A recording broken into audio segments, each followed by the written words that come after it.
Ok, pessoal, hoje a gente vai mergulhar num tema, assim, fundamental da nossa organização como país, mas que gera muita dúvida: a intervenção.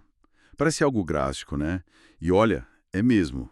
Mas quando exatamente a União pode intervir num Estado? Ou um Estado no município? A Constituição Federal, ela desenha isso com regras bem claras. E são essas regras que a gente vai desvendar hoje. Nossa fonte principal aqui são os artigos 34, 35 e 36 da Constituição. A ideia é entender direitinho as hipóteses, sabe? E como funciona esse mecanismo, que é bem excepcional. E antes da gente entrar de cabeça nisso, para quem está curtindo essa análise mais a fundo, é uma boa seguir o nosso trabalho para não perder as próximas conversas, né? Ajuda bastante a gente a continuar. Bom, começando pelo começo. Artigo 34. A regra geral é clara. A União não mexe nos estados nem no Distrito Federal. É a base da autonomia deles. Mas sempre tem um mas, né? Existem exceções importantes. Exatamente. E são exceções, assim, contadas. Não dá para inventar motivo. A Constituição lista tudo. A gente pode até agrupar para facilitar, né? Primeiro tem aquelas situações que visam proteger o país como um todo, a nação mesmo.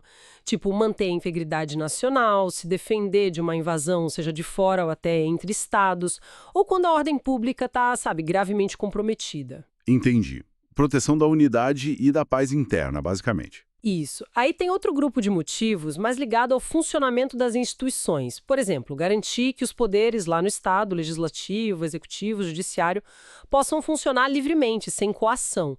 E tem a parte financeira e legal também. A União pode intervir para reorganizar as finanças de um Estado que, por exemplo, deixa de pagar a dívida fundada, aquela de longo prazo, sabe? Por mais de 2 anos consecutivos. 2 anos, é bastante tempo. Sim, isso gera um problema sério, estrutural.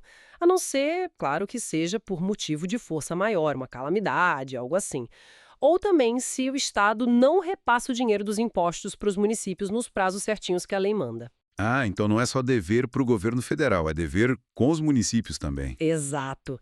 E por último, a intervenção pode rolar para fazer cumprir uma lei federal, uma ordem judicial, uma decisão, ou para assegurar princípios básicos da Constituição.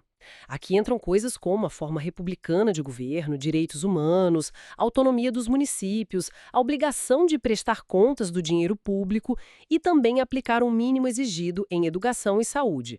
Esses de saúde e educação, aliás, foram reforçados por emendas constitucionais importantes, como a 14 de 96 e a 29 de 2000. Certo. Então, a autonomia é a regra, mas se a coisa aperta a ponto de ameaçar a unidade, o funcionamento do Estado ou esses princípios básicos, aí a Constituição prevê essa ferramenta. Essa mesma lógica, de ser algo extremo com regras, vale para a relação Estado e município. Sim, a lógica é bem parecida, se aplica de forma similar.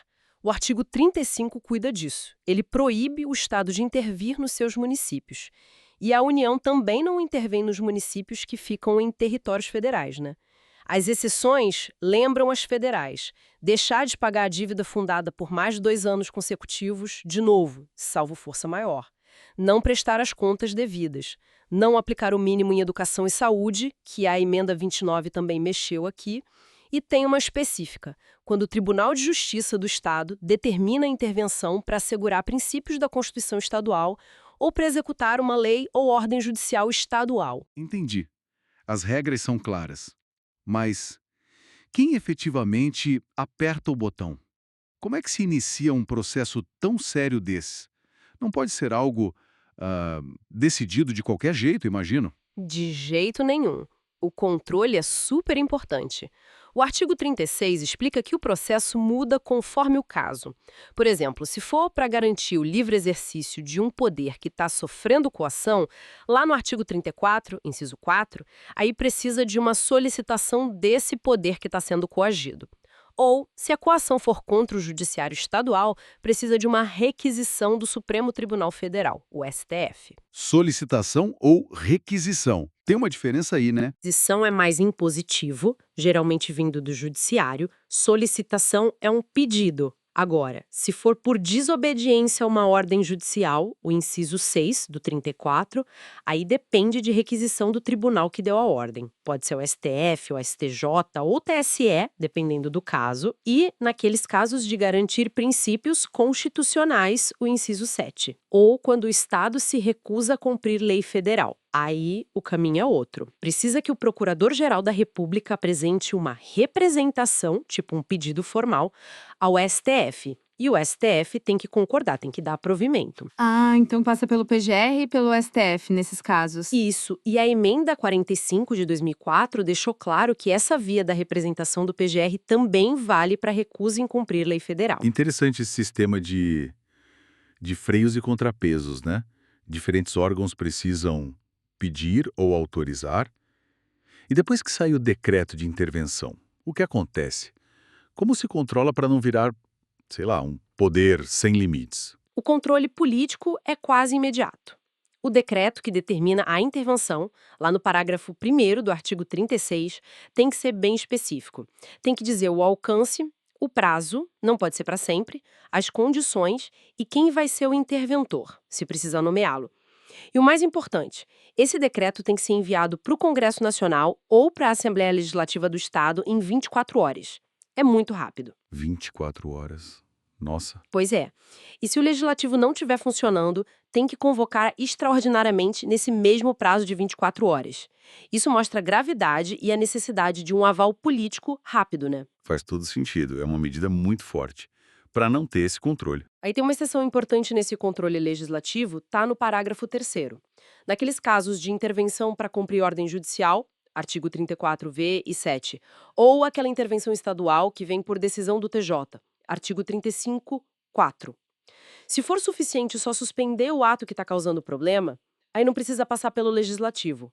A ideia é que, se suspender o ato já resolve, não precisa de toda a mobilização política. É mais cirúrgico, digamos. Entendi. É uma solução mais rápida para um problema pontual gerado por um ato específico. Isso, quando a situação se resolve. Quando os motivos da intervenção não existem mais. Aí o parágrafo 4º é bem direto.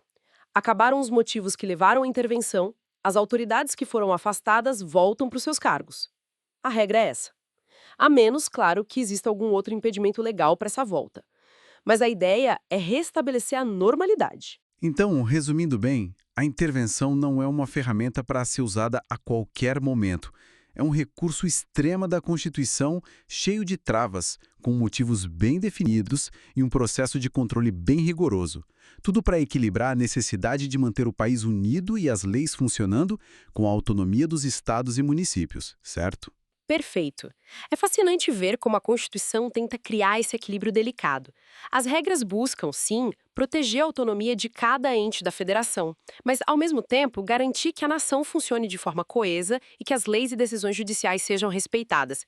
Fica até uma reflexão, né? Como esses mecanismos que foram pensados lá atrás, mesmo com atualizações, se encaixam e respondem aos desafios políticos, sociais, econômicos tão complexos que a gente vive hoje em dia. Será que ainda são suficientes ou precisam de ajustes? É uma ótima pergunta para a gente continuar pensando. Por hoje, ficamos por aqui. Até a próxima análise. Até a próxima!